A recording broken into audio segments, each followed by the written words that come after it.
Hello guys, welcome back again sa ating YouTube channel no, The Action Man. Una sa lahat, mega love shoutout po sa lahat ng mga kakamping at sa mga hindi man mga kakamping. Kung interesado ka sa bidyong ito, patapusin mo na hanggang dulo at huwag nyo nang kalimutan na i-like at i-share ang ating video para malaman naman ng ilan sa ating mga kababayan na nagtutulog-tulugan sa katotohanan. So muli naman nagbabalik ang nag-iisa nyong host na si The Action Man para magbigay ng komentaryo at reaction sa mga mainit ng issue ng bayan. So ito ho mga ka-action, mga kakamping, no, may gusto lang ho ako na i-share sa inyo about po ito sa pagsalita na ni PNP Chief Acorda ho mga ka-action sa issue ng ICC na wala pa daw silang natatanggap na impormasyon na kung nandito na nga ba o labas-pasok na nga ba ang mga miyembro ng ICC. So ito po, bago ho tayo magbigay ng ating komentaryo mga ka-action, panoorin muna natin ang nasabing statement ni PNP Chief Acorda ho mga ka-action. Walang natatanggap na impormasyon ang Philippine National Police sa sinasabing pagpasok sa bansa ng ICC investigators. Ayon kay PNP Chief Police General Benjamin Acorda Jr., nakipag-ugnayan naman sila sa Department of Justice tungkol dito. Hindi rin anya sila nagpapabaya sa pag-imbestiga sa kanilang mga tauhan na nakitaan ng pagmamalabis kaugnay sa operasyon ng illegal na droga. Tumanggi rin si General Acorda na sagutin kung isisilbi nila ang warrant of arrest sakaling may bibit na ang ICC investigator sa pagbabalik ng mga ito sa bansa.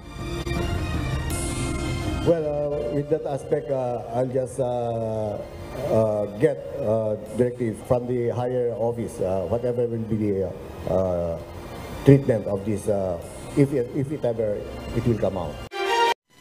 So yun na ho mga ka-action, mga kakamping, no, napanood na po natin at narinig na po natin ang naging statement ni PNP Chief Acorda. So malinaw na wala pang silang natatanggap na impormasyon kung nandito na nga ba o labas-pasok na nga ba ang nasabing miyembro ng mga ICC ho mga ka-action. So ito po ang sinasabi natin mga ka-action, na reinforcement lang po ang hinihingi ng ICC sa gobyerno natin. Kasi kung titingnan ho natin sa jurisdiction, mayroon po silang jurisdiction at malinaw po ang sinabi ng Supreme Court na may jurisdiction pa ang ICC since na naging miyembro ang Pilipinas nung halimbawa nagpamiyembro ang Pilipinas nung 2011 at umalis ang Pilipinas nung 2019 sa panunungkulan ni dating Pangulong Duterte ho mga ka-action.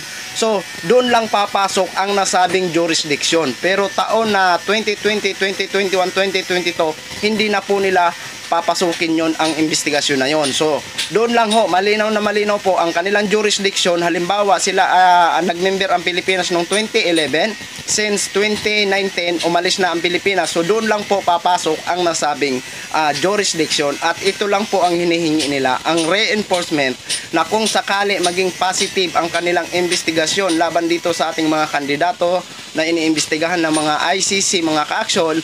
So, ang mga kapulisan ho natin ang mag-aaresto ho sa kanila, hindi po ang ibang lahi. So, yun lang ho, share ko lang ho sa inyo ang naging statement ni PNP Chief Acorda. So, maraming salamat po sa ating mga viewers, Luzon, Visayas at Mindanao all over the world. Ako po ang inyong lingkod, si The Action Man. Have a good day, everyone.